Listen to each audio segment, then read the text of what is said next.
Hey, friends, welcome to the Friendzy. I'm Melissa Carter. And I'm Jen Hobby. The Friendzy is here to change the conversation around age. So that you can celebrate all your years rather than lie about them, We are ready to share an honest and humorous take on what it means. to claim your real age while rejoicing in it. I'm Melissa, and in the first grade, when I asked the teacher if I could go to the bathroom and she said only in an emergency, I thought that meant vomiting, so I peed on myself in my seat just a few minutes later.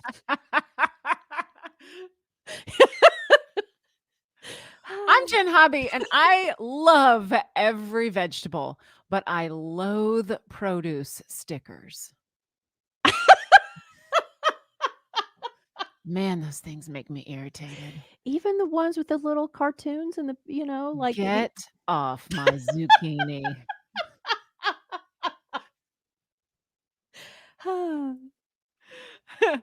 Friends, coming up on today's show, we are so excited. Today's guest is Erin Gray. She is an acclaimed film and TV actor. She's a model, a Tai Chi teacher. She runs a special celebrity agency, and we cannot wait to share this conversation with you. Plus, if you are in a funk, as a lot of us are after this extended stay at home, Jen is ready to give you a pep talk for the week that is actually going to pull you out of it. So, Melissa, I want to dive into what is going on with you this week, but real quick, can you first share your first and favorite rejected name of the Friendzy podcast? Because we've gone through so many. We spent months coming up with a name, Yeah, and I think my favorite that top of mind is "Can't we all just get a bong?" We tried so hard to come up with some sort of play on words for this show. Yes, and We that's a came good up- one. It's That's a a good one. good one. Can't we But all just get a bong? But it's not. But It's we not what we're talking about. doing a show about marijuana. I So know. good work. That's going to be your side hustle. I'm telling you, when it's legalized, because it's before this legislative session is going to address legalizing marijuana, and so if they do it, then you'll see that little corner store, and I may not sell the product, but I'm gonna sell the bongs, right? I could get all those like artistic, like blown Yeah. glass, different shapes and stuff. Girl, go get your Etsy shop right now. That's what I'll do. That's what I'll do. I don't even need a That's corner right. store anymore, That's do right. I? All right. My favorite rejected name of the Frenzy podcast is A Tribe Called Breast. That was a close. That was close. We just named the show that. I'm pretty sure we own a Tribe Called Breast.com because we were so close. Can you to doing explain that. why I mean, because Well, we literally we surveyed our friends, yeah. Oh, like, yeah. we told people about these names, and that was a popular one amongst a lot of people, Yeah. and then it was really you, Jen, that cut the tie on it. Can you Well, explain? I loved it at first, and then I always have to marinate on something like 24, 48 hours before I decide. And I thought when I reach out to guests to book them on the show, I felt a little embarrassed by the name. Like they wouldn't take us seriously. And we want to have some really impactful conversations. So yeah, that's when I backed down from A And Tribe I Called supported Breast. I supported Jen. She was like, "Melissa, and I'm like, "All right, that's cool. We'll move on. We'll do something Back else." to the drawing board. Back to the drawing board. There are so many awesome rejected names. All that and dim sum. We were gonna do Oh, that. yes. So many good ones. There was a Oh, lot. Go ahead. the one you came up with I loved was the baking blog, Queens of the Scone Age. Queens of the Stone Age. Yes. Isn't that great? So great. We But have to open a well, that's the other I mean, there are Etsy shops where they sell baked goods. So, I mean, yeah, I mean, we got to the point where we were cursing, foodies because we came up with these great podcast names for food shows, yes, which when we're we do not. a live show, we'll have to go do like a true or false game. Like true or false, we almost named the frenzy this. And see Yes. what people think. Because the 4 months of this, just what we gave you, you're welcome. And there's so much more. There's So so much many more to that the come. list is so long. We were cracking ourselves up over that. All right, so tell me what's going on with you. How's your week? Good, good. But I will say something I wanted to bring to the table is the fact that one of my high school buddies, well, not friends, I say friends, not buddies, fringe friends, passed away from cancer. Oh, I'm sorry. And I am sorry too. It's one of those things where I cannot take any attention from it because I probably haven't spoken to her since high school, but it was one of those reflective moments Mhm. when I saw because we have a private Facebook group, for our class, and it was announced on there. And I went to Central High School in Columbia, Tennessee, so, small town Tennessee, not as small town anymore, outside of Nashville. But when you A were growing up, everybody's mama knew everybody else's mama, and Yes. dads knew each other, and yeah. The fact that my parents were from Kentucky, like, my brother and sister and I all went through the school system in Columbia, but because we were first generation Columbians, like, many teachers were like, "Well, who are your people? Who are your people?" Because I did not have generations of relatives that lived in that town. So, yes, it was everybody knew everybody. But what it made me think about is a couple things. One, I had my 30-year high school reunion back in 2018, and we had a table set up with little candles for all of the classmates that didn't make it to our 30th. Mm. So we had a running joke, like, it was a very jovial I mean, our class went from kindergarten to 12th grade together, like, we all knew each other. We had, just very few schools in town, so everybody knew each other, and our joke was, "Don't stay off the table. Stay off the table. We'll see you next reunion. You just gotta stay Right. off the table," right? Yeah. And 2 of my classmates at that reunion within a year are now on the table. Mm. And so it made me realize that even though you don't see these people, except maybe at reunions, maybe you haven't spoken to somebody from high school in 20 years. I know, Jen, you went to a high school that was 5 people. So About so graduating class of 19. but if you were part of a class like I am, which was, a few thousand people in your class, then there is a foundation of people in your life that you may never see them, but it's like a house. The foundation is something you never see, but it keeps the house up.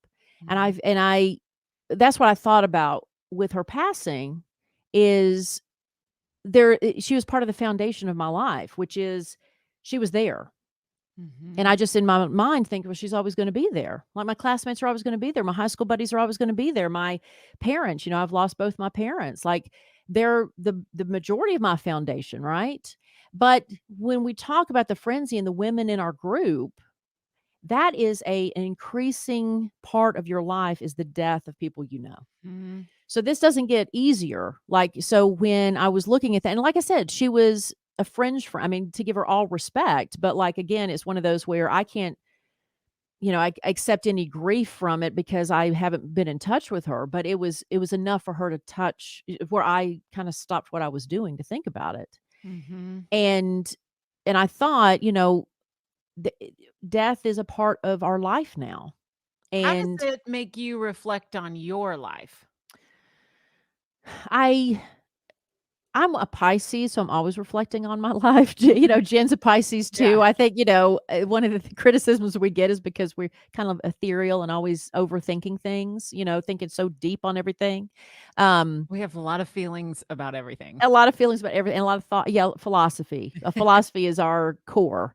But it just made me happy to be doing this, happy to continue moving forward. I think that, we're Jen and I and everybody in our group at this age are in the race where we're 3/4 done, let's say, okay? In a race, when you get to halfway point, a lot of runners are like, "Yeah, I got this."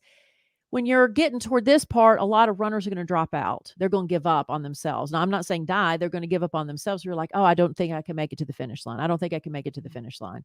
We're all gonna die. We're all gonna die. There's gonna be somebody when I die that's, Jen, hopefully, will still care enough about me to mention the fact that she said that I died. When that happens, it so we're all gonna die. So, my family, my parents were very face it happens, and you gotta live life till that point. And so that's my reflection on it, is that we're at an age where so many people get tired, feel tired, and wanna give up, and my feeling is you get tired because you're not inspired. Mm. And that even rhymed, and I didn't mean to. I didn't mean for it to, but Good, I'm writing that down. because think about it, when you and I'll get back to my friend through this, but when you are in love for the first time, you have all the energy in the world. You don't have to sleep. You don't have to eat. You don't have to do nothing. You Yeah. just in love. And I don't care what age you are. You could be 60, 70, 80 years old. I have a friend whose mother is dating who, how old is she? She's in her 80s. I think she's dating a younger man. I think he's in his 60s. So like, but it's this, and they love watching their mom be all into it, right? Yeah. So you are capable of shedding light and being inspired and being happy and joyful, and I don't need my sleep, and I don't need this, I don't need to take my arthritis pills today because I'm feeling good, like you. And so the reflection on me is the fact that I'm sure she fought the good fight. I'm sure she Mhm. lived up into it because, it was shared, the announcement from her colleagues was shared on our private Facebook page, and it was just this beautiful, you could tell that she was just where she worked was a source of inspiration for people around her. And to me, that's for the sci-fi fans out there. Doctor Who is one of my favorite shows, and in it there is a quote in there saying, "We're all stories in the end." In the end, Mhm. we all leave, and all's left behind is stories about us. So, to answer your question, what my reflection is that I hope that the stories that are told about me and the announcement that's made about me and the things that people want to tell my son when I pass, I hope it's stuff where they're laughing and joyful and not sad that it's tragic. I don't want death to be a tragedy. I want it to be a celebration where, Mm. damn, that girl did this and she did that, and she did this and she still did this, and she's 70 and she did this, she did 80, she did this, and for my son to go, just to be happy in and satisfied in seeing the celebration and the way I touch life, and hopefully it inspires him. So I think it's just death is a part of your life now. Mhm. And I Um, think the really beautiful eulogies and the tributes that your friends, coworkers, and friends and family made is a reflection of how she made them feel. right. Right? Like she lit people up and made them feel good and did everything she could do in her life to lift other people up. And Yeah, that's why the story of her is so beautiful. right. And me and talking about, like, she would never assume that I would be talking about her, I'm Mhm. sure. But it's just one of those things where, like you said, we both came from a small town at the time that everybody joked about, we got to get out of here, right? We were those people, those small town southern people, like, what are we going to do to get out of this town? And so, yes, to your point, people, how they felt about her, and it could be conveyed just in this simple post that I saw. She got out of that town. Mhm. Can you share with us her name? Tracy Morrow, and she worked with animals, so she Beautiful. gave joy to the people around her and the animals around her. And I'm crying. Am I crying because of her loss?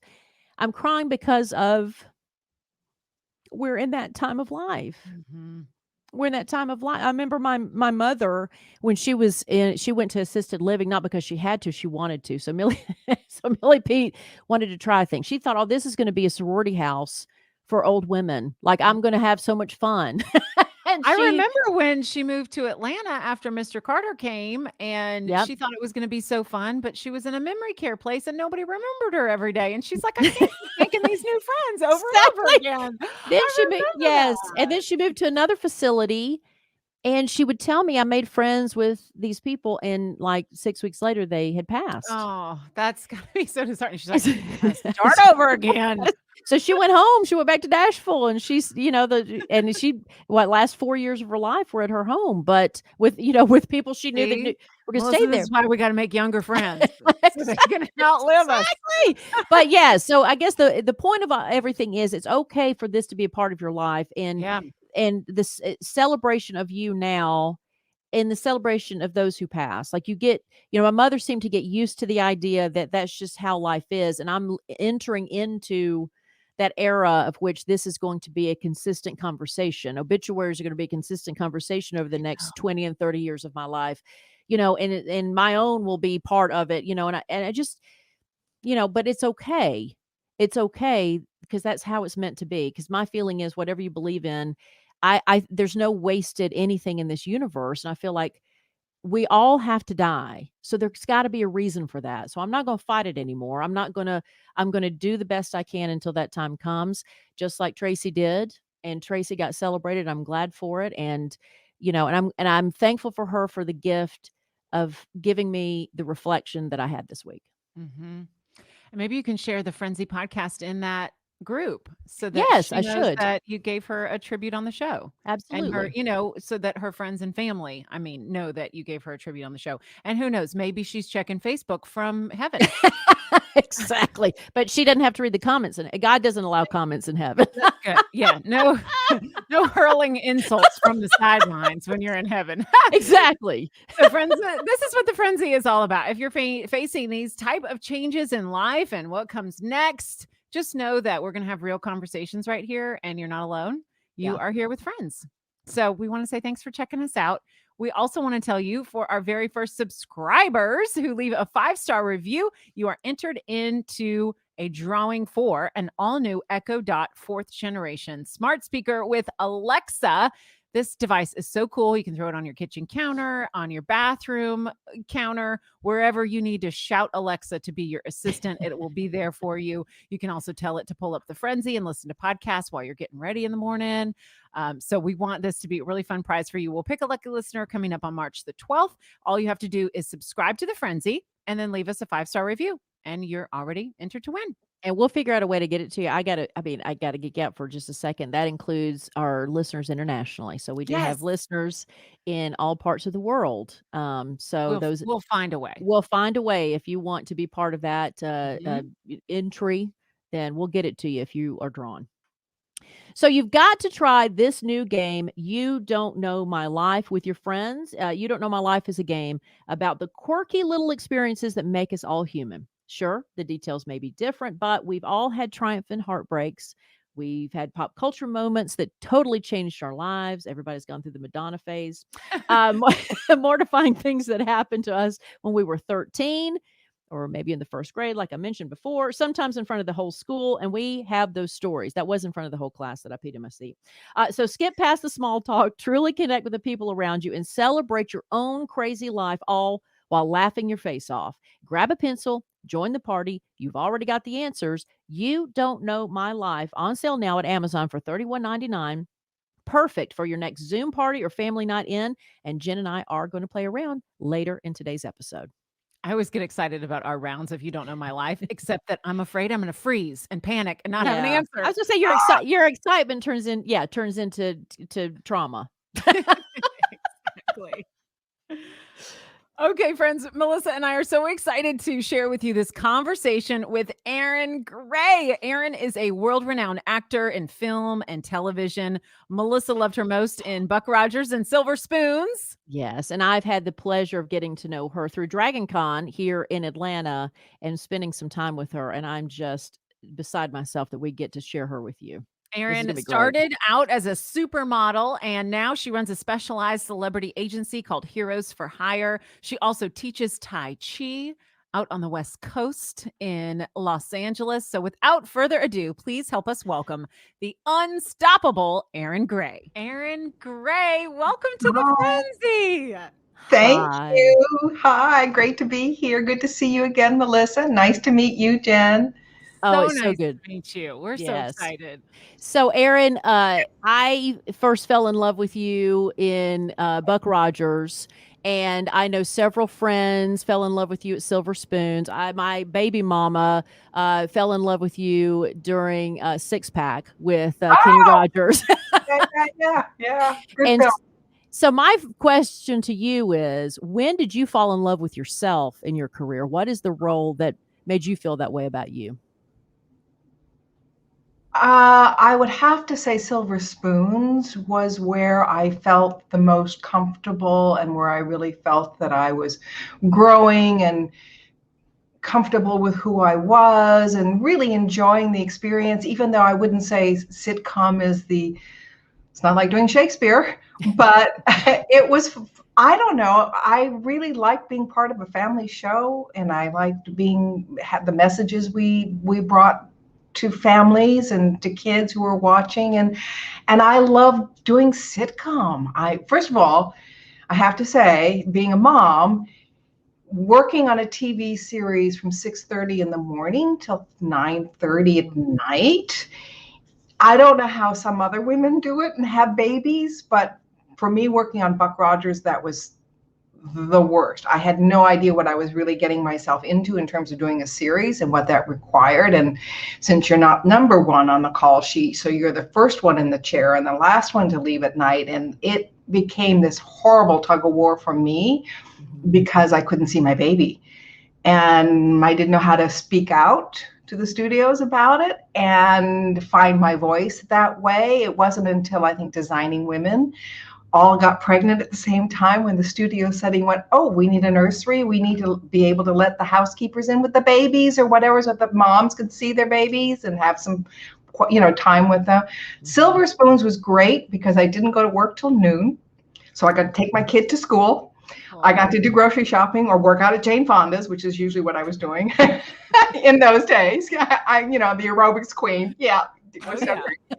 And then go to work. And then since Ricky was in school until about 2:00, then Joel and I would rehearse our scenes. And then I didn't have that many scenes necessarily with Ricky. So I'd go home and I'd pick up my kid from school. And of course, there's no better time for a mom than to get the kid in the car and you got to drive for half an hour because then you hear everything. You don't have to say much, just prompt them once in a while and then suddenly it all starts.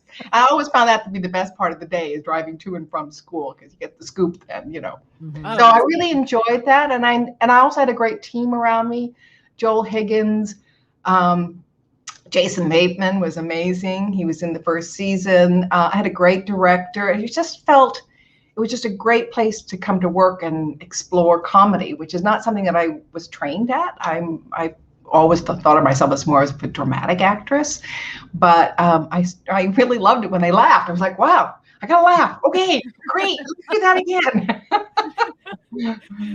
And was that the stage of your career too, where you felt more confident to ask for the things you needed? I'm imagining in Hollywood, at first, when you're starting out, you're just wanting to get the roles and wanting to get cast. You're just glad to be at the party. And right. And then there has to be a stage where all of a sudden you're like, wait a second, I can start asking for things in return. What stage was that for you? Yeah, that took a while. I really wish there had been somebody in my life that could have helped me more. I think that's what the job of an agent is, but I never got that sense of support from my various agents throughout my career. I don't know. I think a year ago I did a movie and I asked for something. And my friend was saying, Erin, you gotta speak up. And I'm like, really, should I? And so I come from an era of women who weren't taught to speak up, basically. And also from a childhood where, my parents were children are to be seen, not heard kind of environment. So I never really felt the freedom to speak up. It's interesting. I'm writing my memoirs. Yay. Oh, awesome. You think? Yes. I don't know. Yeah. Yes. And what I'm coming to realize is how I came a part of the women's movement without really being a feminist necessarily, but I also realized that I didn't want to be a secretary and I didn't want to be a nurse and I didn't have enough self-esteem to be a teacher. What was I going to do with my life? Well, there was a fierceness in me that, I'm going to do it my way. Okay, I'm sorry. I'm not going to go to college because my mother said that's where you get a husband. I'm sorry. That's just not in my way of thinking. And luckily for me, modeling opened the door for me. And I didn't go to college. And I ended up flying around the world at the age of 17, 18. When I think back now, I was like, what was I doing? I wouldn't let my daughter out. Well, actually I did. But anyway, that's a whole nother story. My daughter is, I have to just briefly say and I'm so proud. She's a writer at Rolling Stone magazine. Okay, she's awesome. LA music staff writer, and there was a period of time when she was 15 and 16 that I was letting her out at the Roxy and various clubs, and I'm going, should I? Oh my God, what am I doing? Allowing her to go to these clubs? Well, paid off. She ended up, becoming quite the expert in rock and roll and the whole scene and whatever. But going back to finding my voice, I have a dear friend, Dottie Harris. Dear Dottie. Dottie was a model in New York for years, and she always said that her father said, one thing you've got to do is learn to speak up. And I went, ooh, I wish I had had a father that had said that. But anyway, going back to the movements of the 60s, the 70s, and 80s, I never realized that women didn't have power. I just assumed it. I don't know how to describe it other than I remember being 19, sorry, and I was newly married, and my husband was stationed at Fayetteville, North Carolina, and and I decided to go to Sears and Roebuck to get a credit card so I could buy myself a pots and pans and an ironing board and whatever I needed. And they told me I couldn't have an account. And I said, why? And they said, well, because your husband's not an officer. And I said, what's that got to do with anything? I said, I probably make more money than the CEO of this company. And you're telling me that I can't get a credit card because my husband's not an officer? He's not getting the credit card. I am. And it was interesting because I didn't realize women didn't have equal rights. Didn't dawn on me. Women are fierce, tough, powerful. And I just assumed everybody knew that. And why wouldn't I have these rights? I didn't understand. My husband was in the fishing area when he heard my voice over Sears and Roebuck. I came running up going, honey, I'm the one that's going to have to run 10 miles with 40 pounds on my back tomorrow. I don't really need problems with my boss, whatever, his sergeant or whatever. But it really appalled me. And I said, you have to realize I'm on the cover of Sears and Roebuck. And I'm helping to sell your products. And you're telling me that I can't have a credit card? I'm like, So I literally flew the next day to New York and opened an account at Tiffany's. Nice. And bought myself a diamond ring. I just went, really? But I learned something. I realized that in New York City, the department stores understood that women had the power of money. Mm-hmm. Not in Fayetteville, but in New York, they realized that they control the money. Anyway, it was an interesting experience, and just realizing when there were times I found that I spoke up when I shouldn't have. I think back and I made a fool of myself or whatever, but I wish I had spoken up more. So anyway. Well, and I want to jump in to talk about how women, I think a lot of times feel isolated in those situations, right? We sometimes, for whatever reason, feel that we're on an island by ourselves. But as you spoke, yes. I thought, well, I was raised with you as a military officer in a show. So like I said, on Buck Rogers, Jen, because I'm a sci-fi geek and Jen is not, but in Buck Rogers, she was a colonel, right? Was that your rank? Yeah. So she was a strong woman who yes. who was in command. And that was an interesting role for me in that I felt that I went to work and had to put the cloak of strength on. Mm. And in a way, that role helped me to find that voice in myself because I was also dealing with domestic violence at home. Mm. So it was I'm an interesting combination of a fierce and strong woman. But my girlfriend used to come to my house and say, Erin, I don't know who you are when you're in your own home. You're like this geisha girl. And you're not that fierce person I go hiking with in the morning who like says it all and lays it out and you're abroad, but not at home. You're not. What happens? And I found myself in that role of trying to save him, help him. He dealt with a lot of post-traumatic syndrome. He had nightmares every night in the 22 years we were married. And I felt I was a failure, that I didn't know how to help him until finally I couldn't do it anymore. It was just, and and to that point, here I am raised to understand that women were powerful based on your role. Like you're one of the first roles.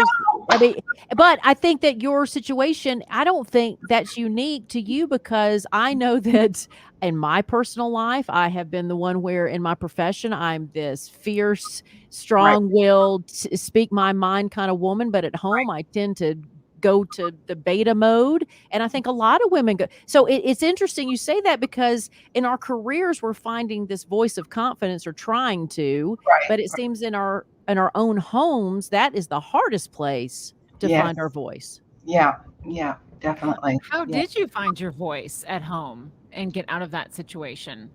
Well, it took him leaving me 5 times in a period of 5 months. And after a while, I realized that I couldn't function as a human being. I was emotionally unable to get a job. I'd go in on an audition and they say, how are you? I'm going, I'm fine. I'm really. And I just like, really, they're going to want that emotion on set. It came down to survival. I cannot make the money anymore. I can't work. I can't function. I can't think. I can't do this back and forth. You can't 1 minute say you love me and everything's going to be great, and the next at midnight tell me that's it, I'm leaving. What happened just 2 hours ago? I'm sorry, I don't understand. And then I'd cry all night and then go on an audition with puppy eyes and try to get through that and try to memorize my lines. It was just horrible.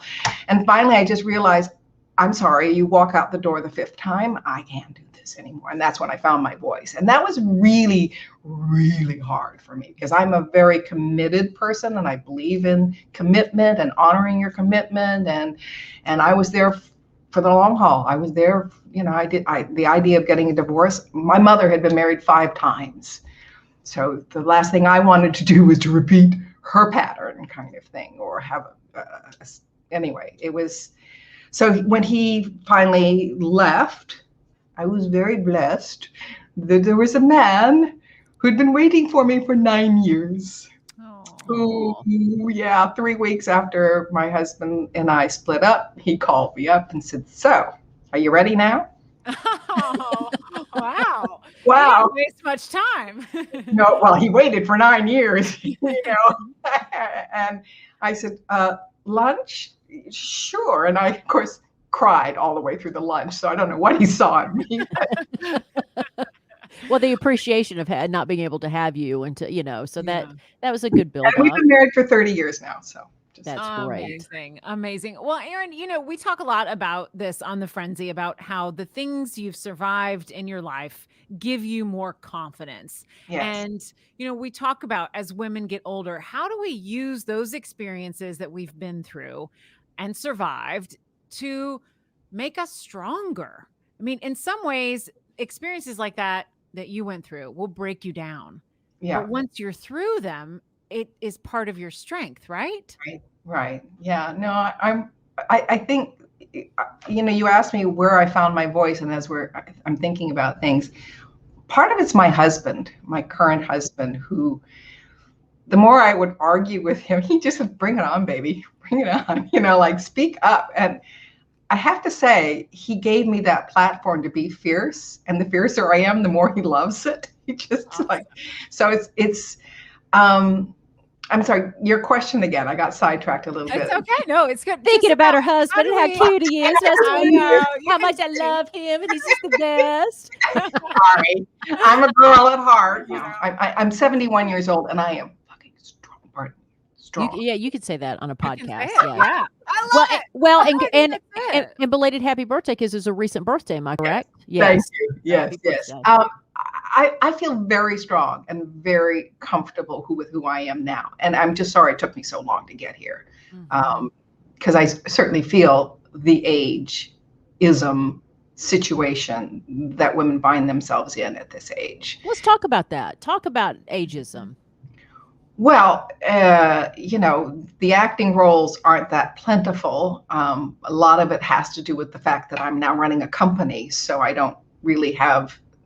It's like wherever you water the garden is where the flowers grow. Well, I'm watering the garden in my company, and I'm not really pursuing the acting roles fiercely or as much as maybe I should be. But I think there's a part of me, for example, you notice I'm gray. I love it. I have, Living up to your name. Yeah, there you go. Shades of gray. I love it. I haven't seen a hairdresser in over a year, and there was a part of me that was really struggling as an actress. Do I go gray? Do I allow myself to go gray? I allowed myself to go blonde to help fight the roots. That's the normal process. But finally, the pandemic sort of gave me permission to just let it go, girl. You're not going anywhere. You're stuck in your office. So I went gray. And you're the first ones to see me gray, by the way. This is my first reveal. Gorgeous. Thank you. But the question is, will that stop people from hiring me? I mean, I just got an inquiry for a possible job in July, and I'm like, do I tell them I'm gray? What do I do? You wonder if it's going to be accepted or not. I must say, I love the fact that there are more women in leading roles. Like, I love Helen Mirren. I'm sorry. Yes. This woman can be gray-haired. But boy, can she handle an M16 or a rifle or whatever and still be sexy. I love that. I mean, we don't have to lose our sexuality when we get older. I think I want to see more of that, actually. Women being sexy, that it doesn't just turn off at 50 when you go through menopause or something. Yeah, sorry, I lose my thought. No, but you're hitting on everything. I mean, because one of the reasons that Jen and I created the Friendzy was because, Jen's in her 40s and I'm in my 50s, and it was that conversation of we have lived our lives in media, and Right. it is that appearance is something that it seems to define us. And like you said, when you hit menopause, then all of a sudden, well, you can't have kids, then all of a sudden I don't want to have sex with you or something like that, where, and it's disheartening to women who age. And we wanted to create an environment for women to be able to listen to us and us talk about age in a way that nobody else is talking about it, with humor, but also with respect, because you're not look, I date women, and I don't find older women to be any lesser than a younger woman. And I've always, and so why do women feel that about themselves? Yeah, I think it's interesting. A friend of mine said to me the other day, he said, French women, they're fierce and they're sexy, even in their 60s and 70s. There's just a cultural thing about them. And I went, you're right. He said, yeah, I ran into a woman, and she's like 30 years older than me. And she came on to me, and I'm like, whoa, okay. And I thought, yeah, I think that's an interesting thing that the French women have, because I certainly recognize it. And I don't know what it is it our puritanical subculture of America that has created this? Like, it's not right to be sexy. It's wrong to be sexy. Is there a negativity on that? Because there's no doubt that my entire career has been based on how I look in a spandex pantsuit, or on silver spoons, with great legs and all that sort of thing. So I was more conscious of my aging than maybe most women, maybe not, but I'm front and center all the time, looking either at that mirror or that camera and analyzing the lighting, and knowing that my job is, I was hired because I was pretty and sexy and strong, and that's what they needed for the role. So what happens when that's not there? I think it's interesting, though. I'm really happy to see that there are roles for women that have been changing, thank goodness, where women are interesting and more three-dimensional, and it's not they're always there supporting the man. Somebody was just telling me about a series called Engrenage. It's also called Spiral, and it's about a French series. It's been on for 8 years or longer, and it's the person who told me about it was Michael Ironside, and he said that the men are almost secondary characters. It's all drama behind these women who are in the police force. So it's not always about capturing the criminal. It's about how their lives are interwoven into their job and how they deal with their relationships and so on. And I thought, well, that's interesting. And he said, yeah, he said, my wife and I were saying, Erin Gray should do that role. And I went, really? Okay, I want to do that role. Yeah, because I don't think, yeah, I want to see strong women who are sexy. I'm sorry. I just do. Well, I'm Don't not apologize. sorry. I I would definitely love want to see that. that. And I think that gives permission to audience members, you Yes. know, much like your roles, you know, with strength that Right. you've portrayed, it gives other women strength when they see you playing it. I think if you were in a sexy role As as an a older woman, gray hair. Yes. fantastic, right? Because we all go, oh, but that gives us permission. We're allowed Right. to do that, you know? How do you feel in that department in your life? Do you feel more confident and more sexy now at your age?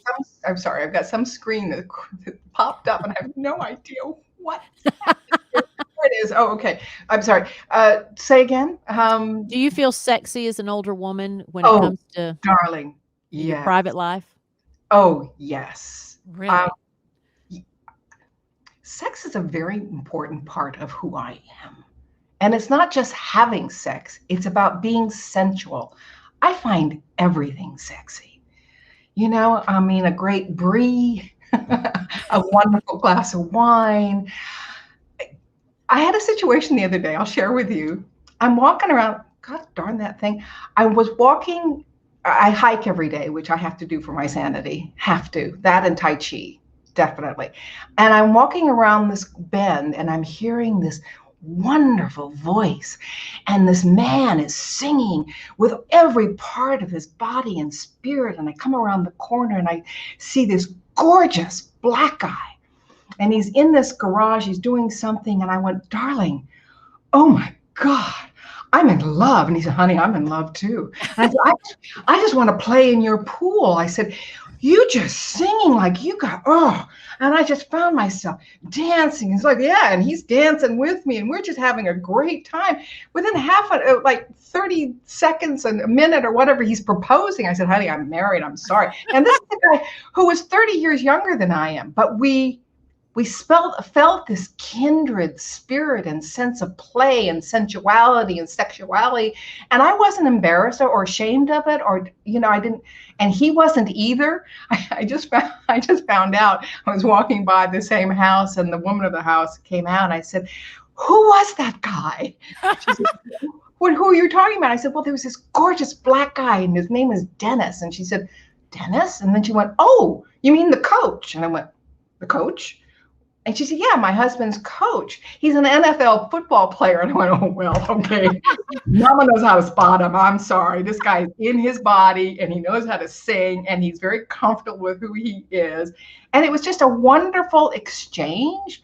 But I didn't feel threatened. He didn't feel uncomfortable with me because I was comfortable with who I was. So we had a lovely moment. Does that make sense? Yes. Well, and I want to transition to the Tai Chi because I have had the honor of taking one of your classes, but Amazing. but it talks about body. You mentioned, you know, this guy was in his body. He knew how to use his body.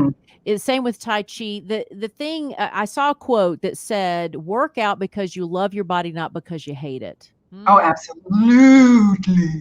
And I thought so many women work out because they hate their body. So talk a little bit about that practice. When did you start? And the fact that you teach classes in LA. That's interesting. I never thought of that before, but you're absolutely right. I think I was very blessed as a young girl to have fallen in love with the hula. And I wanted to be the greatest hula dancer in the world when I was 7. That was my goal. And I spent every night practicing my hand gestures for half an hour before I went to bed because I wanted to have the most graceful hands. But there was something about doing the hula that woke me up in a way where when I would do the dance, this energy would just fill my body. And my eyes would just brighten up and I'd be in this place and people would say, look at the light coming out of her eyes. I'm going, yeah, don't you feel it? Isn't it great? So I think that was a blessing. And then later on, oh dear, so sorry. And later on, let me just, sorry, that was Helen Slater. Sorry, Helen, I'll get back to you. Are you sure you can take it? No. I mean, you can bring her on the show. I mean, on the show. I don't want to surprise her. But anyway, but that was my first introduction to that feeling. And then later on, when I was about 12, my mother paid for one session of dances. And again, I went, oh, I love this. This is what I just so happy when I'm here. And I love the way it makes me feel. So later on, when I discovered Tai Chi, I went, oh, I see. I'm learning how to connect with my energy, the universal energy, learning to expand that energy, learning to move that energy through my body, and so on. Sorry, Helen, I'm on a podcast. I'm on a podcast. Tell her we said hey. It's Helen Slater. Yeah. I'll call you back, darling. Okay. All right. Bye. Sorry. I love it. Yeah, that's interesting. Also, becoming an agent. That's a whole nother story. But anyway, we're going to talk about that. Yes. But Tai Chi, to me, is the greatest exercise that you can do. Tai Chi and Qigong. Okay, because as we get older, we have various traumas that we have to deal with, or illnesses and whatever. And I want to know how to heal myself. And when I had this experience where literally was healed within a couple of hours by an acupuncturist, I remember he worked on me for about 3 hours. I'd been sent home by silver spoons by the producers. I was sick. They said, go home. We need you to be on camera by tomorrow. And instead I went to my acupuncturist and I said, you've got to heal me. They wrote this episode where I get to sing and dance. And I said, this is my dream come true. Dancing, I'm comfortable with. Singing, not so much. But I'd studied singing and they'd written this little ditty for me. And so anyway, here I had this horrible head cold. And this acupuncturist worked on me. And on the third hour that he worked on me, all of a sudden he twiddled a needle in my third eye area. And all of a sudden I went, oh. What just happened? And I could feel this energy literally going to the top of my head, all the way through my body. And I went, oh, I'm all better. Completely healed. I went back to the studio, walked in, and they said, okay, what drug are you on? Because we all want some, because you were death warmed over when you left, and now you're perfectly fine. And that's when I woke up to the power of Qigong and Tai Chi.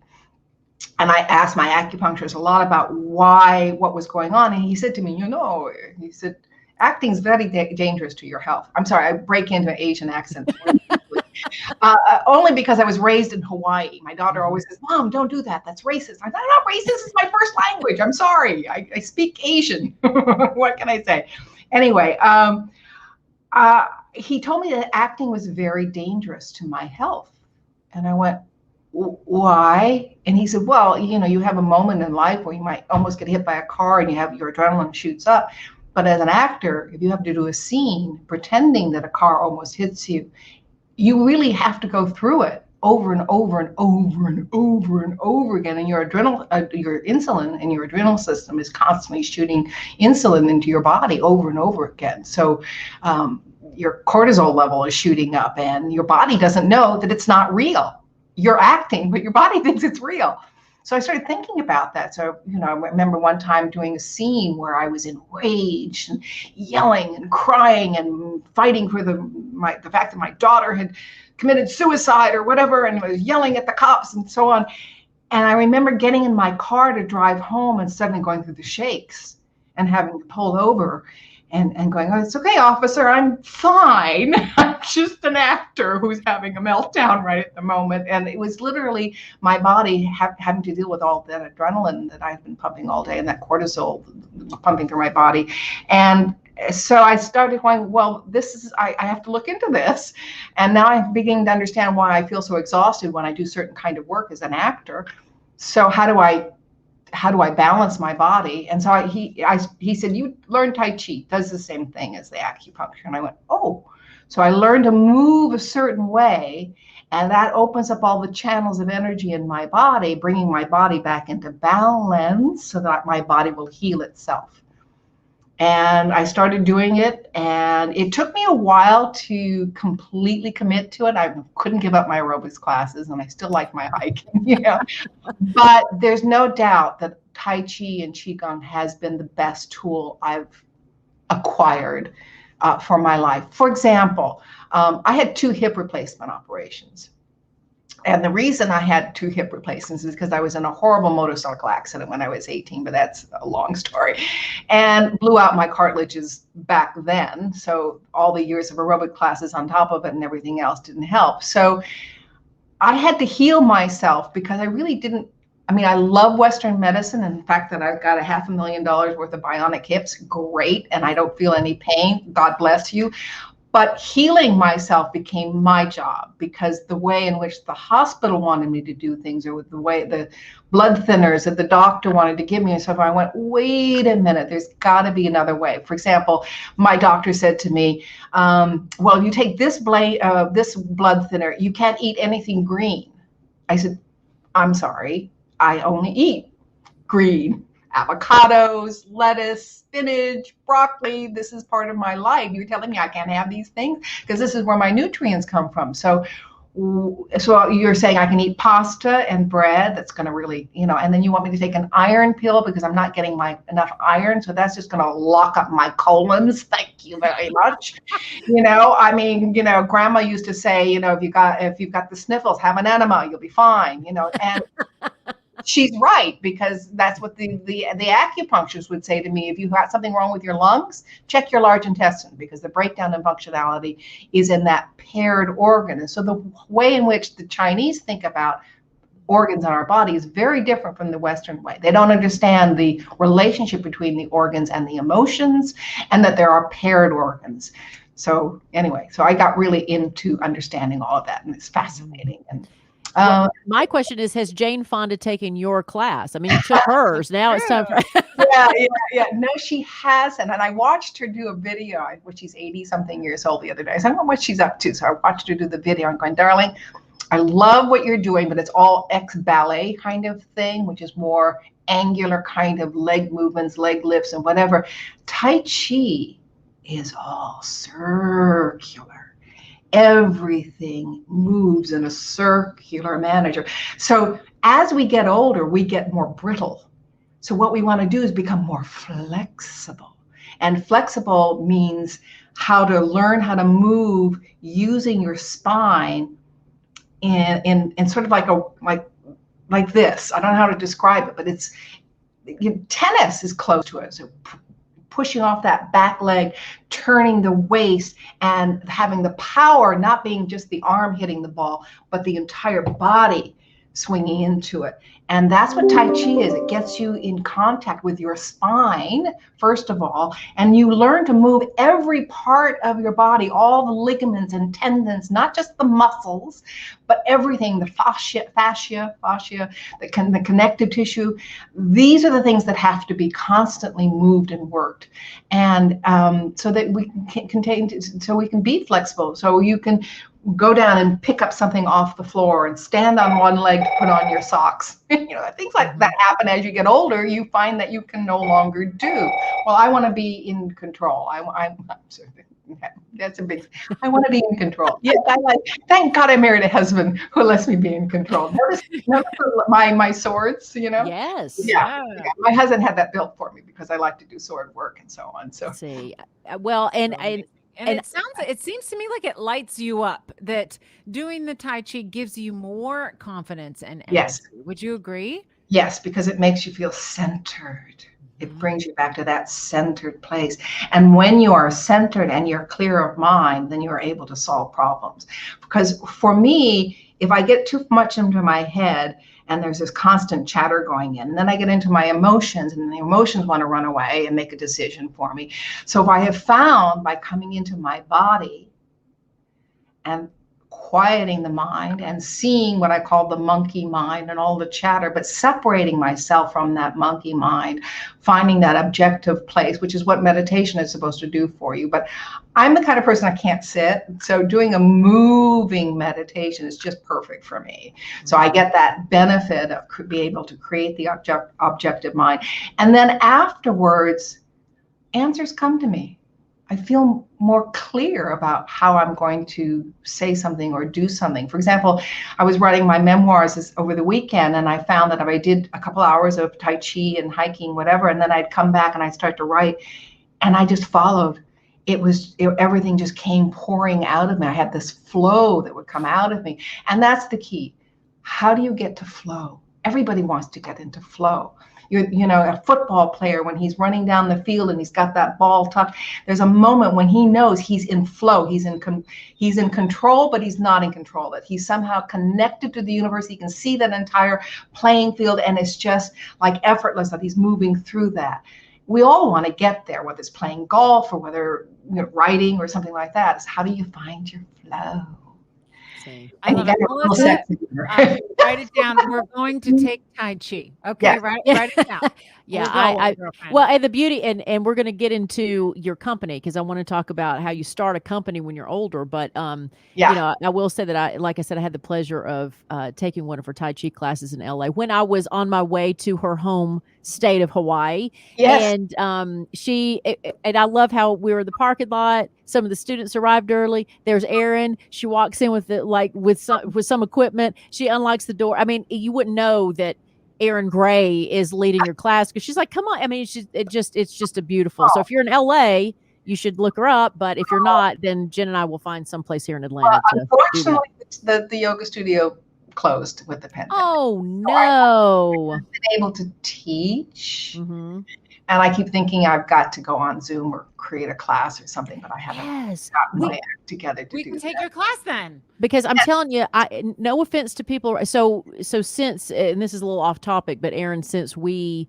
saw each other, I became a Reiki master because I could not find a Tai Chi studio at all, let alone someone who I felt that was doing it. I don't know you don't know right reason, the right teacher, because there's no doubt. Although I have to say, David Dorian Ross's classes on Apple TV, I was checking him out. He's fabulous. He's one of the first teachers that I went, you really know your stuff. I had met him years ago, and we were both on the same path, but he's evolved and spent more time with masters in China and so on. So he's cool. But I loved his presentation. I went, yep, that's one way in which I would present this information. Well, it's similar to me to yoga too, because there's some studios that do yoga because it's a workout, much like aerobics, instead of it actually being about something more spiritual. You know what I mean? Yeah. No, I've taken those yoga classes and I'm like, really guys? No, you're missing the point. I don't want to hear heavy metal music banging in my head and go as quickly as possible from one position to another. That's not yoga at all. Right. It's workout, but it's not yoga. Yeah, same thing. So sorry, I derailed a little bit, but so I try to keep up the practice after our meeting, but I went in a different path. But I do want to. Tai Chi's always been top of mind after that. Oh, well, then with being a Reiki student, or I don't know how far you've gotten along, you understand the concept that everything in the world is energy. Right. And I've been trying to introduce that to Jen too, where it's like the source energy. So everything's connected. But you can heal yourself because you were given, you can accept the energy in the universe that is there to help you, not hurt you. And in Tai Chi, it's all about storing that energy in your center, in your dantian. And the way in which I can, like when I get started, I can feel that ball of energy getting bigger and bigger. And then I start moving that energy through my body.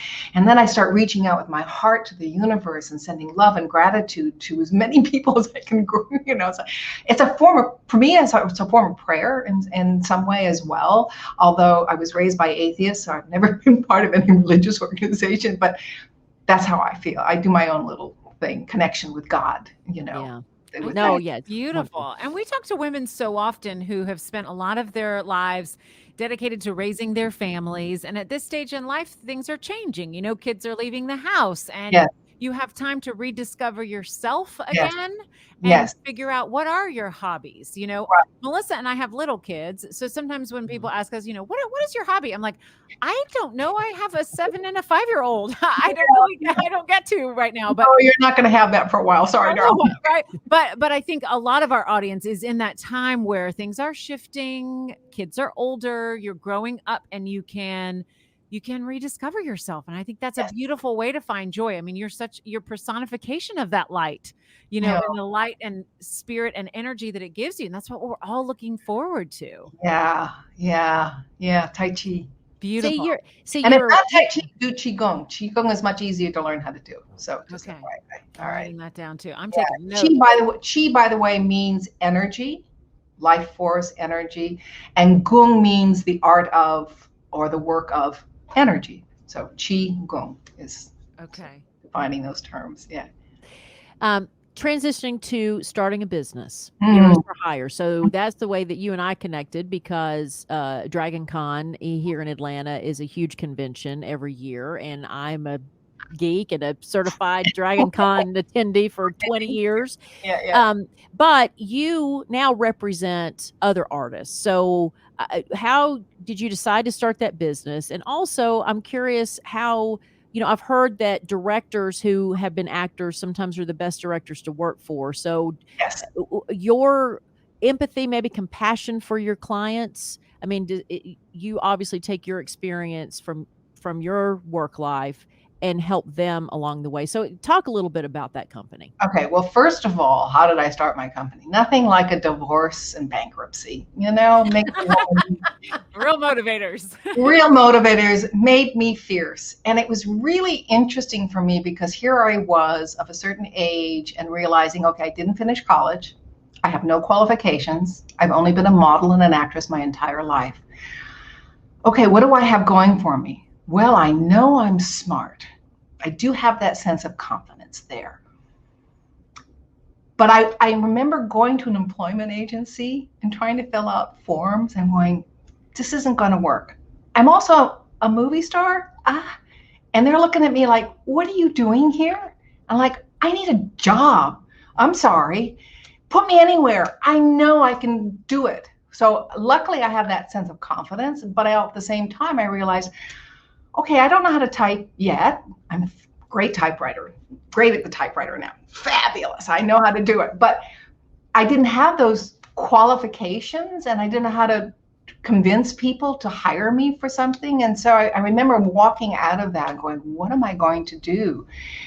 And I was told about the convention world by Barbara Luna, who called me up one day and she said, Erin, you're going to go here and you're going to go sign autographs and you'll call me back later and you'll thank me. And I went, oh, okay. And I have to buy pictures. I don't think my credit card will take. I don't know if I can. Okay. So I went and I remember I walked into this convention and there was this line around the building and I went to the convention owner. I said, wow, this is fascinating. Who are they waiting for? And he said, you.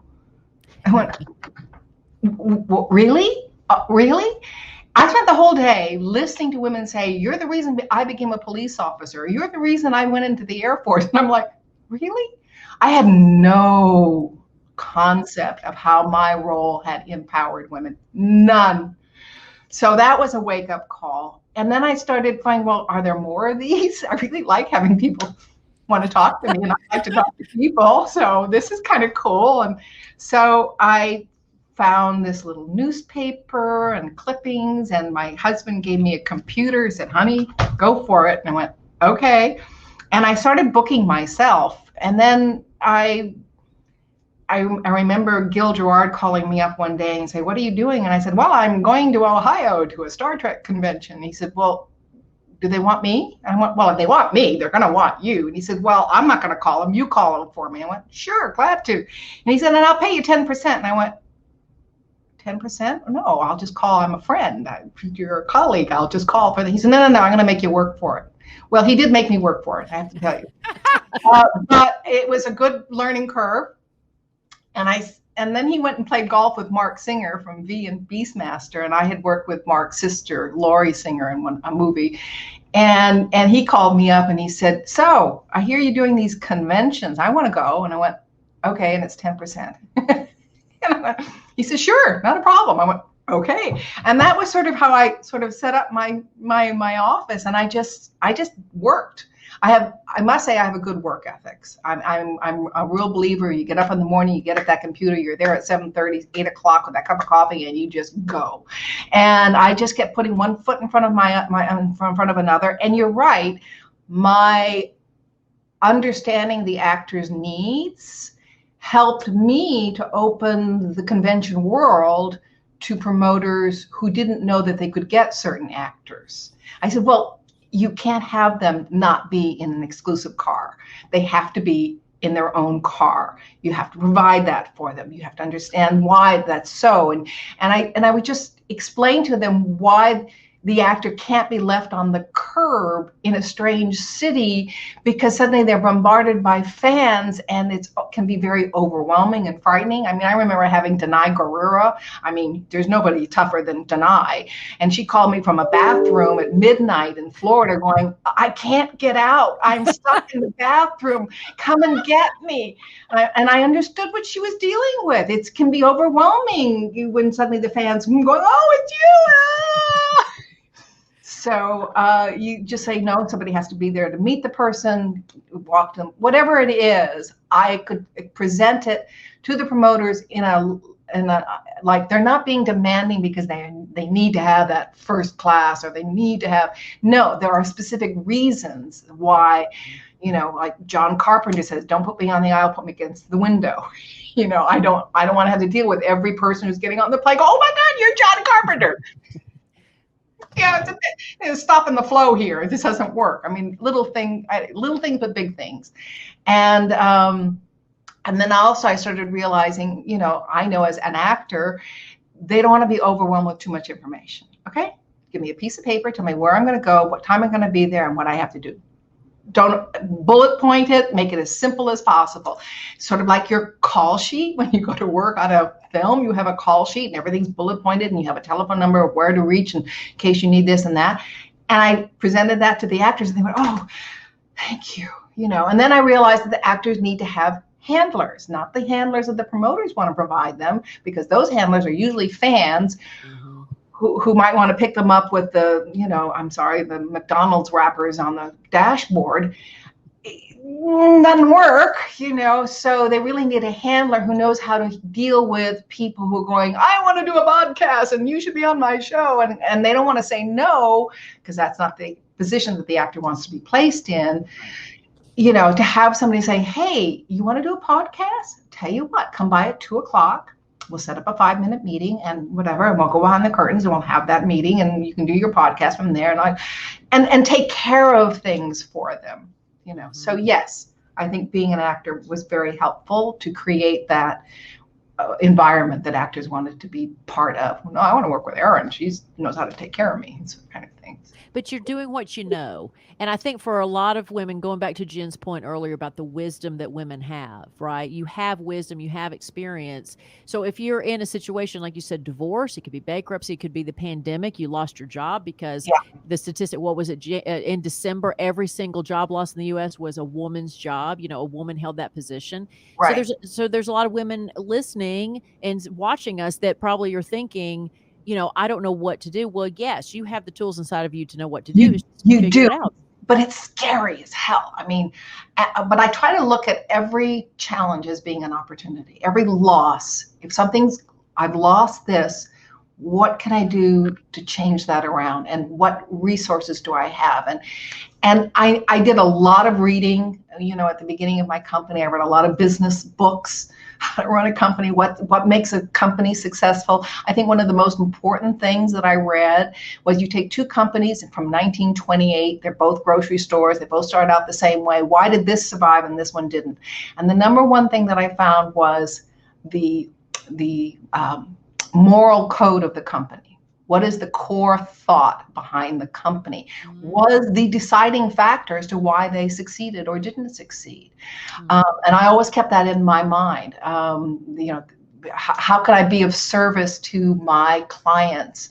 How can I be of service to the promoter and the talent and find that equitable balance? I never wanted to go into a negotiation with, I'm going to get everything I can out of this guy. You know, no, you know, I want everybody. Bruce Campbell said to me one time, he said, I want everybody to make money off of me. I went, oh, I like that. He said, sure, let the promoter make money this way. And I'll make my money this way. And no. I want everybody, the vendors, everyone to take it, to win. And I went, I like that. I'm going to use that as the way I go forth in working with everyone. It's not about gouging them out. which is a very male way of thinking, in my opinion. Yep. I remember one time I did a movie, and it was a beautifully written script. And whoever wrote this script, every female character in it I wanted to play. I wanted to play the kid, I wanted to play the young woman, I wanted to play the aging woman in her 70s, because he wrote such beautiful dialogue. And when I got to the set, I realized why. This man hired an almost all female crew. Our first AD was 8 months pregnant with her overalls in the corner giving, commands on her walkie-talkie. And I'm going, how are you doing this at 8 months of pregnant, bending down on your knees, for God's sakes, and you're giving orders. But what he had created was this nurturing environment I had never experienced before on a set, where it was all a sense of, how can I help you? Rather than the fact that in a union situation, you can't pick up that cable. That's not for you to pick up. That's my job to pick up that cable. Well, this was all female crew in Texas. And it was all about, here, let me help you get that cable, honey. Let's do that together. And I went, whoa, this is interesting. I haven't seen it since, by the way. Yeah. But I did like that nurturing environment that I felt from these women. It was awesome. Well, Erin, so we are going to use you as a guinea pig because we have something called the Friendzy 5. Okay, we're going to end all our interviews with the Friendzy 5. It's rapid fire questions. As First long thing as that it comes to mind. Almost over? Okay. As long as it goes well with you. Yes. I think I'm not good under pressure, guys. Okay. Erin Love, I could talk to you all day long, but I know you get these messages, your phone's ringing. I know as an agent, I mean, people are saying, I need you. So we know your time is valuable. So are you ready? Yeah. This is going to be easy. First question. Where is your cozy, happy place? Oh, it's sort of my office, but lately, because I've been writing, I've created up in the guest bedroom a cozy, happy place where I can write. It's like my safe haven. This has become too much the command center, so it's not quite as safe, that cozy feeling. So my daughter who's moved out and gotten married, her bedroom is now my cozy place. Fantastic. I can't wait. I mean, you got to come back on. Or in the garden when I'm doing Tai Chi. Sorry. Yes, right. That's right. Wouldn't want to betray Tai Chi. All right, but yes, when your memoir comes out, you got to come back on the show. Okay. What's your favorite framed thing in the house? Wow. Okay. Favorite framed thing. I'll show you. Okay. Be great.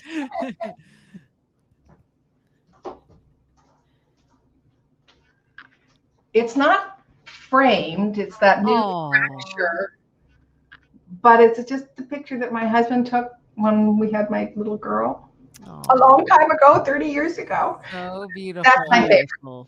I look at that and I just love it. Just so sweet. Isn't that awesome? In that moment in time when that picture was snapped, you had no idea how much you'd love it. No idea. No makeup, no hair. And it's just pure and simple and wonderful. Yeah. There is one other. Okay. There's one picture of my daughter who is holding me up in the pool, and she's maybe 7 years old, and the glee on her face of like, I have control of mommy is priceless. Anyway. Love it. Okay. All right. Number 3. What is your most memorable birthday? Well, wow. The first thing that came to mind was last year, my daughter and my husband planned a surprise birthday party for me. And they got me. I was totally surprised.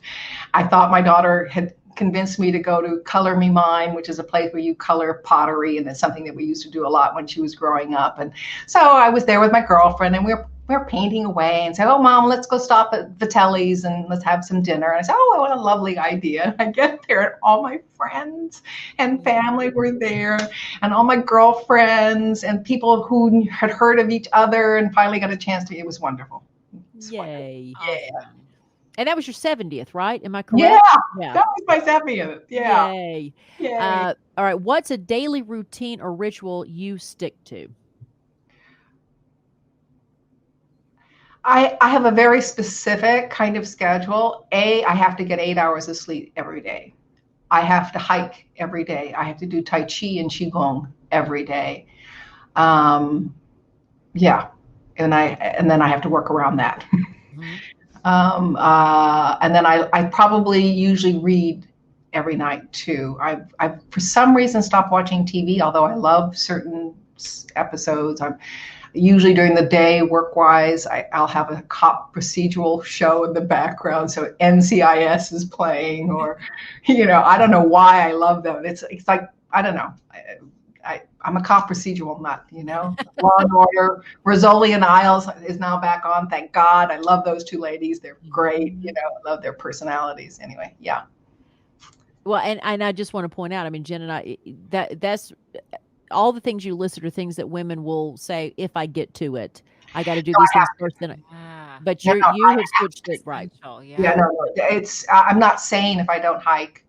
And I have to tell you, because of the pandemic, I've gotten to know all my neighbors, which I didn't know before. I mean, I hike the neighborhood over and over and over again. So every day I ran into so-and-so and out in her driveway. And it's really done a lot for my soul. I don't know what it is. I got to know everybody. I know all their secrets. No. And that's when your memoir comes out, you'll tell them all. Yeah. And our last question of the Friendzy 5 is, what fashion trend did you jump on immediately? Never been one to be a fashion trendy person. Even as a model? Even as a model. Was terrible at it. Always thought that I had to do the trendy thing, but never felt comfortable doing the trendy thing. I'm pretty much a minimalist in terms of wardrobe and clothing. I mean, my husband loves me in black. I aim to please. Okay, I'm going to wear black. Keep it simple, stupid. I don't know. Yeah, I don't like trends. I like classic lines. I have wardrobe. My daughter was wearing some silk blouse of mine the other day, and I said, yeah, that's from Henri Bendel's in 1971. But it still looks great. It's a beautiful silk blouse. It looks fabulous. It's a classic look. I'm a classic person. Mm-hmm. So I like classic lines. I'm not a frilly. I'm not. I was saying to somebody the other day about wardrobe, I was like, don't put me near flowers or plaids or anything. And I just start twitching. I'm sorry. Can we just have a solid color? I remember they put me in a commercial one time and put on this little floral blouse, and I was like, I can just make a solid blue. Anyway, that's just me. I love it. Thank you so much. This has been such a blast. Yes. I have loved getting to know you. Thank you. Now, Jen Hobby is going to pull you out of your funk with a 60-second pep talk. Let's go.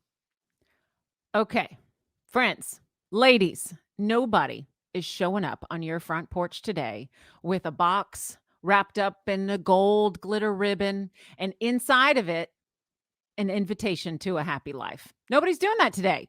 Nobody. The Amazon delivery driver is not showing up to say, Melissa, today's your day to have a joyful life. Hey, guess what, Donna? Today's your day. You're invited. You have now permission to have a full, joyful life. That's not happening. It is up to you, friends. It is up to you. And you already have everything that you need. Your experiences leading up to this day of your life are there for a reason. They are there for a purpose, to make you stronger, to make you smarter, to make you tougher, more intuitive, more lovable, and more loving. Everything you've survived in your life has brought you to today.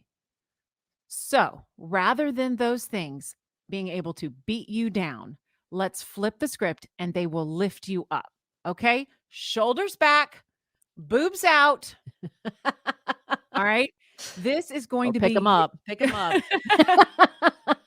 Here's your mirror mantra for this week. My age is my best asset.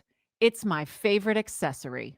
Oh, I like that. Yes. All right, Melissa, will you say our mirror mantra for this week? All right, tell me again. My age is my best asset. It's my favorite accessory. My age is my best asset. It's my favorite accessory. I love that. Very nice. Remember, You have been through a lot and you are more than enough. Right now, at this moment of this day that you are hearing this podcast with me and Melissa, you are enough. You're more than enough. And you have everything you need, every resource to have a joyful, full life. Your best days are ahead of you, your best years are ahead of you. And I want you to remember that. My age is my best asset. You've gone through so much, you've survived so much heartbreak, triumph, great jobs, terrible ones, you name it. You've survived it. And Yeah. all those experiences in your life build you to who you are today. Use those as confidence. Throw those shoulders back and look in the mirror and say to yourself, or say it while you're driving or wherever you are in your mind over and over again. My age is my best asset. It's my favorite accessory. It's like your favorite pair of earrings that just make you feel beautiful. It's that bracelet you look at and you're like, I am fly today. Okay. That's your age. It's your best asset. I promise you that. And remember, our pastor said last week, we're watching online church now because it's, still in the pandemic. And um, there was a line in the sermon that really stood out to me. It said, how you do anything is how you do everything. Oh, that's true. It's like wash over Yep. that. So if you think of your age as your best asset, as your favorite accessory, I am 44 soon, almost. I'm 44 years old, and that's my favorite accessory. So if I go into my life with that today, then how you do anything is how you do everything. That is so right. I think about when I tell my son not to rush through something he wants to get rid of, like when it comes to schoolwork. And as simple as that sounds, when he does that, I think, now, have I taught him that? Do I rush? And I realize there are things that I try to just get out of the way and rush through. But if you do that to one thing, you're doing that to everything in your life. Like those little, yeah. If you the stop and smell the roses people, or the Mhm. people that enjoy every single, can find something in every single moment they're in. And so, to your point, you're this old, you have this much experience, so you have everything you need inside of you to do whatever it is you want. You don't need somebody else's help. And too many women default to other people to help. I can't do that. I'm too old to learn. I don't know what I'm doing. Da da da. Yeah, no, you can. Mhm. You can learn. You just have to commit to doing it, right? And your age is something that allows you to do it because you aren't a walking encyclopedia, as opposed to being young and thinking you can do it then, when young people don't have the wealth of wisdom that you have, That's right. You've right? got so much. My age is my best asset. It's my favorite accessory. I love that. Boom. Nice. Yay. All right. Awesome. So, You Don't Know My Life. Thank you to Dennis Hensley, who's one of the co-creators, who is our first sponsor ever on the Friendzy. He is a buddy of mine. We were colleagues on a national radio show together. And Jen and I have actually played the online version of this game. So there is a virtual game that you can play with Dennis in doing this. But it's called You Don't Know My Life. You Don't Know My Life. It is a board game in which you kind of get to know your friends a little better through questions. This is perfect for girls' night. Whether you're doing girls' night together or virtual, you got to get this game. Yeah, because I promise you, even if you've been girlfriends since you were in 5th grade, you're still going to learn something you didn't know about them through this game. So you ask questions, and Jen and I are going to answer one of these questions. So the questions were based on questions that Dennis actually asked celebrities when he did celebrity interviews, because he's trying to get them to kind of open up a little bit, not do this typical yes no answers. So the question for today, Jen, is, what's something you're embarrassed to admit that you can eat a whole lot of in one sitting? Chips and salsa. I knew it. I can finish a bag of scoops. I mean, really, I like the ones at the restaurant. Like, I get real territorial around that basket. If you go to a Mexican restaurant and they bring you the chips and salsa, if that Yes. didn't come landing right in front of me, I'm asking for another basket. Yeah, that's my go-to. That's my guilty pleasure. It's Chi chips and salsa. So you're a salty kind of person. Salty, crunchy, something Yeah. about that so satisfying to me. And I love like fresh salsa. You know what I mean? When you get them, it's a restaurant style where it's not Mhm. too tomato saucy. It's more thin and real Mhm. fresh. Yes, girl. Give me all of it. Well, All right, my what's my yours? answer, something I can eat a whole lot of in one sitting is anything chocolate, but brownies in particular. I have a story Oh. about brownies. Was it Publix or Kroger? They're not a sponsor, so that's why I said both of them. Is one of those because they're the big competitors, right? So one of them at their deli or their bakery rather have these fantastic brownies. Okay. They're a little fudgy, but not too fudgy. And the icing and it's everything chocolate. And it's just wonderful. So when I was living with Katie Jo, my baby mama, back in the day, I was so embarrassed by the fact that I mean, literally, it's like a cake tray of these. And I ate them all in one sitting. I'm capable. The sugary thing, I don't have that in me that I feel like I'm gonna throw up if I eat too much when it comes to Really? sugar. There's no limit. No limit, bottomless pit. So, especially when it's chocolate. So, I had eaten the whole thing, and it's not that Katie ever food shamed me or, I was about to say food Nazi, but, that's not politically correct anymore, but but she was amazed at what I could achieve when it came to chocolates. So, I literally put this container in the trash and I pulled out trash, put it in the bottom, and Oh, shoved the trash on top of it yes, to hide it. to Mhm. hide it from the woman I was living with because I ate the whole thing in one sitting.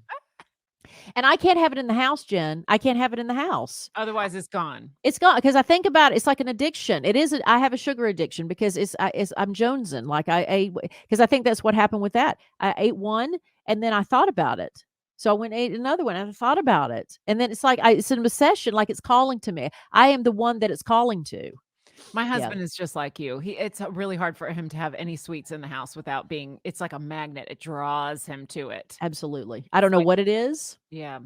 My son, bless his heart, can't stand chocolate, so we're gonna have a good living experience because, oddly enough, he thinks it's disgusting, and he knows how much I love it, so I don't have to have it in the house for him. So that's the good thing is that he doesn't want any He so I doesn't need it. Yes. Oh, Halloween's tough around here because all that candy comes home for trick or Oh, treating, and yeah. my husband's like, "Oh, get that thing away from me! I'm gonna eat the whole bucket."